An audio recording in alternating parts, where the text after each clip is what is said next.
Episode Emily hari ini dimulai dengan seorang petapa memberitahu Emily untuk tidak tertawa bahagia.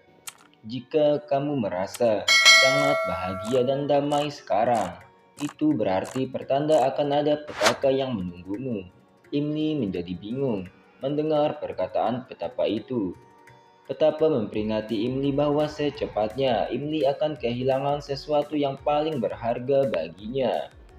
Lalu seorang wanita misterius berjalan di jalanan tanpa peduli ada mobil yang menuju ke arahnya. Mobil-mobil berbalik arah melihatnya. Kembali ke Emily. Emily mencari Aryan tapi dia tidak melihat Aryan di sekitarnya. Emily berteriak memanggil nama Aryan sambil mengatakan, "Aryan, kamu di mana?" Emily sangat khawatir. Ia kemudian mencari Aryan sampai ke jalan raya. Mobil-mobil dari kedua sisi jalan hampir menabraknya. Untung saja, gadis misterius itu menyelamatkan Emily. Hanya dengan menepuk pundak Emily, semua mobil berhenti. Kemudian gadis misterius itu membawa Emily ke pinggir jalan. Dengan panik, Emily berkata, "Siapa kamu? Aku sedang mencari suamiku yang hilang." Gadis itu meminta Emily untuk tenangkan diri dulu, memberikan Emily air minum. Gadis misterius itu berkata, "Jika kamu sudah tenang, maka orang yang kamu cari akan segera ketemu." Emily mencoba menenangkan dirinya. Ia melihat babang tampan di seberang jalan. Ternyata babang tampan pergi untuk membeli air putih di warung Mak Betty. Emily menghampiri Aryan, lalu memegang kerah bajunya sambil berkata, "Kenapa kamu tiba-tiba menghilang? Aku kira sesuatu terjadi padamu." Babang tampan berkata, "Ada apa denganmu sampai kamu semarah ini? Aku hanya pergi ke warung Mak Betty untuk membeli air minum. Aku merasa sesak napas karena asap di jalan." Kemudian gadis itu berjalan ke arah Emily dan Aryan, lalu berkata, "Itu karena Emily sangat khawatir padamu." Aryan terkejut melihat gadis itu.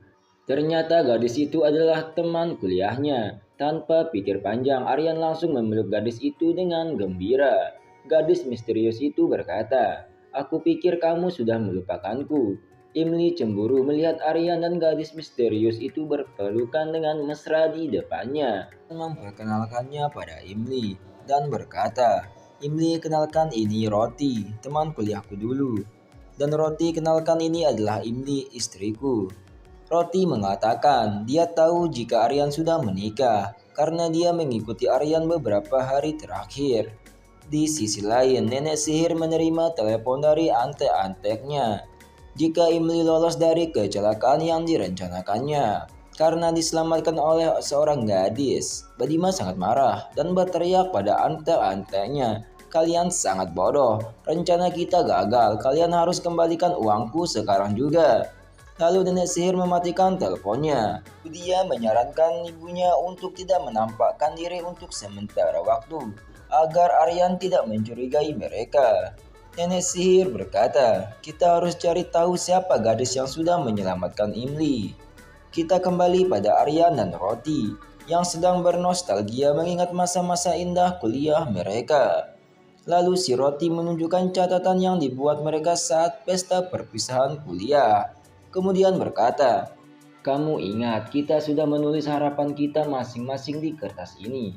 Dan kamu berdoa agar Tuhan memberikan kita berdua pasangan hidup terbaik. Dan jika kita tidak menemukan pasangan hidup sampai berusia 30 tahun, maka kita akan menikah." Mendengar itu, Emily langsung sakit hati. Sambil menatap Emily, Aryan mengatakan, jika ia sudah menemukan pasangan hidup yang sempurna. Untung saja babang tampan teka. Jika tidak, pasti akan terjadi perang dunia ketiga. Lalu Aryan bertanya pada Roti bakar, kenapa Roti tidak pernah menemuinya? Roti menjawab, "Aku mengalami nasib buruk. Aku bercerai dengan suamiku karena dia selingkuh." Emily mengatakan, jika mantan suami Rotilah yang akan bernasib sial. Sambil menatap Aryan, si Roti kemudian bercanda dan mengatakan, "Mungkin aku bisa mendapatkan kesempurnaan cinta dari suamimu." Emily kesal mendengarnya. Aryan kemudian meminta Roti untuk menginap beberapa hari di rumahnya. Si Roti berkata pada Emily, jika dulu Aryan sering bercanda padanya, Jadi jangan dimasukkan hati. Imli kesal mendengarnya dan dengan terpaksa membawa Joti pulang. Imli dan Aryan sampai di rumah. Imli melihat nenek sihir yang sedang menghina Sundar karena Sundar sedang bersiap-siap untuk mewawancara kerjanya. Imli memperingati Badima untuk tidak menghancurkan impian Sundar. Badima berteriak pada Imli, "Hei, beraninya kamu mengancamku?" Aryan berkata pada Badima jika Imli tidak salah. Roti datang dan mengatakan, "Jangan dengarkan perkataan yang tidak berguna. Sundar pasti mendapatkan pekerjaan berdasarkan kemampuan yang dia miliki." Arpita bertanya kepada Aryan, "Siapa gadis ini?" Aryan menjawab, "Jika Roti adalah teman kuliahnya," lalu memperkenalkannya ke semua orang. Nenek sihir bertanya pada Roti Bakar, apakah dia sudah menikah? Roti menjawab, "Aku adalah seorang janda happy." Budia memberitahu Badima jika ada yang salah dengan Joti. Imli kemudian mengantar Joti ke kamarnya. Di saat Imli akan berbicara pada Roti, tiba-tiba Imli mendapat telepon dari kantor. Imli pun berpamitan pada Roti karena ada yang harus dia urus di kantor. Setelah Imli pergi, Joti juga mendapat telepon dari seseorang. Dia sangat marah namun dia mengendalikan amarahnya. Sementara itu di kantor, Imli sibuk memeriksa pekerjaan karyawan Baskar Times. Lalu Imli melihat pekerjaan Madap dan memujinya. Tiba-tiba Imli menerima telepon dari Aryan yang menyuruh Imli untuk pulang. Karena dia ingin Imli menemaninya untuk mengisap kopi hangat. Madap lalu menyuruh Imli untuk segera pulang karena dia bisa handle pekerjaannya. Imli dengan malu-malu memberitahu Aryan untuk menunggunya. Imli pun pulang dengan mobilnya. Roti melihat Imli berada di dalam mobil. Roti mengingat kata-kata Nargis yang mengatakan jika Roti masih terobsesi dengan Aryan dan menikahi Harinder untuk membuat Aryan cemburu. Kemudian memfitnah Nargis berselingkuh dengan suaminya untuk menarik simpati Aryan lagi. Tapi Roti tidak akan pernah bisa memisahkan Aryan dan Imli. Joti kemudian berbicara di dalam hati, dia akan mendapatkan kembali Aryan dengan cara apapun. Roti kemudian menancap gas untuk menakuti Imli, lalu menabrakkan mobilnya ke mobil yang berada di sebelah mobil Imli, lalu pergi dengan senyum bahagia. Imli langsung bergegas turun dari mobilnya dan menyelamatkan gadis yang ditabrak Joti. Gadis itu terluka parah. Imli panik melihat gadis itu terluka. Imli bertanya pada gadis itu siapa namanya. Gadis itu menjawab jika dia Nargis. Setelah itu Nargis langsung pingsan. Imli bergegas membawanya ke rumah sakit. Sementara itu Aryan sedang menunggu Imli dengan secangkir kopi di rumahnya. Joti kembali dan melihat Aryan, kemudian mencoba merayu Aryan. Aryan melihat tas belanjaan Roti dan bertanya, "Apa yang kamu bawa?" Roti menjawab, "Yang kubawa adalah lilin untuk menciptakan energi positif antara aku dan Imli agar bisa menjadi lebih dekat." Roti kemudian membakar satu lilin untuk Aryan coba dan bertanya apakah harum. Aryan menjawab, "Iya, aku menyukainya." Mendengar itu Roti sangat bahagia. Ima melihat Aryan dan Roti sedang membakar lilin aromaterapi. Lalu diam-diam masuk ke dalam dan menyembunyikan satu lilin di bawah tirai. Aryan berterima kasih pada Roti karena memberikan lilin aromaterapi. Lalu Roti pun pergi sambil berpikir sebentar lagi Aryan akan sadar jika Imli dan dia tidak cocok. Kemudian Aryan akan menikahinya. Imli kembali ke rumah dalam keadaan panik. Mengingat kecelakaan dan kondisi kritis Nargis, Aryan melihat Imli dalam keadaan panik dan ada darah di bajunya dan bertanya, "Kamu kenapa? Apa kamu baik-baik saja?" Imli kemudian memeluk Aryan dengan erat dan menjelaskan seluruh kejadian kecelakaan itu dan mengatakan jika Nargis sekarang dalam kondisi koma. Babang Tampan mencoba untuk menenangkan Imli dan menghiburnya.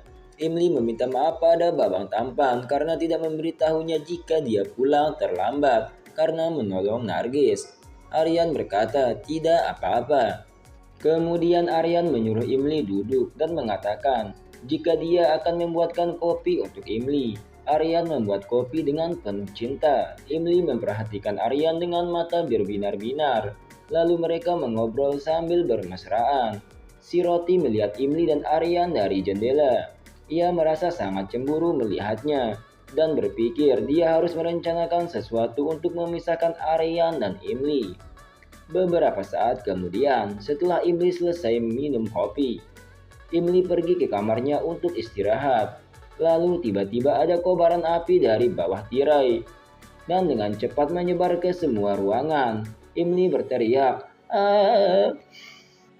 Semua orang mendengar teriakan Imli, kemudian bergegas ke kamar Imli. Namun Imli pingsan karena takut. Badima berkata pada Gudia, Joti akan disalahkan atas kebakaran tersebut. Aryan masuk ke dalam kamar, lalu mencoba memadamkan api dengan selang air. Babang Tampan berhasil padamkan apinya, lalu menyelamatkan Imli, kemudian menggendong Imli keluar. Semua orang khawatir melihat Imli. Aryan menidurkan Imli di sofa, lalu meminta Sunar untuk memanggil dokter. Arpita meminta Aryan untuk tenang karena dokter sedang dalam perjalanan. Roti Bakar berbicara di dalam hati. Aryan dan Imli tidak mungkin begitu ceroboh menaruh lilin di dekat tirai. Pasti ada orang yang ingin melihat mereka berpisah. Setelah beberapa saat, Imli pun sadar. Dokter datang dan memeriksa Imli. Aryan sangat khawatir dan meminta dokter untuk memeriksa kondisi Imli.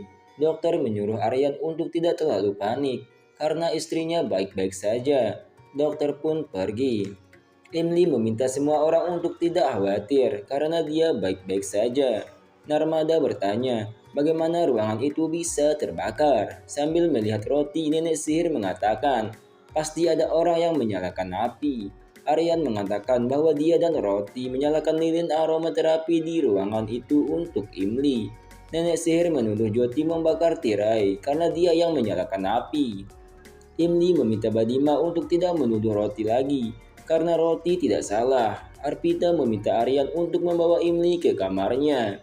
Aryan kemudian menggendong Imli ke kamarnya karena Imli merasa lemas tak berdaya. Roti sangat kesal melihat itu. Nenek sihir melampiaskan kemarahannya pada Gudia saat rencananya gagal. Joti mendengar perkataan Badima dan Gudia. Lalu Roti pun masuk. Nenek sihir berteriak, "Hai, lancang sekali kamu masuk ke kamar orang. Keluar kamu dari sini." Joti menyogok Gudia dengan mengatakan, dia punya banyak make up di kamarnya, jadi dia akan memberikannya pada Gudia. Tapi dengan syarat, Gudia harus memberitahu Roti siapa yang menyalakan api di kamar Aryan. Gudia mengatakan jika ibunya yang menyalakan api. Terima kasih untuk waktunya. Jangan lupa untuk tekan tombol subscribe di bawah video. Sampai ketemu di episode selanjutnya.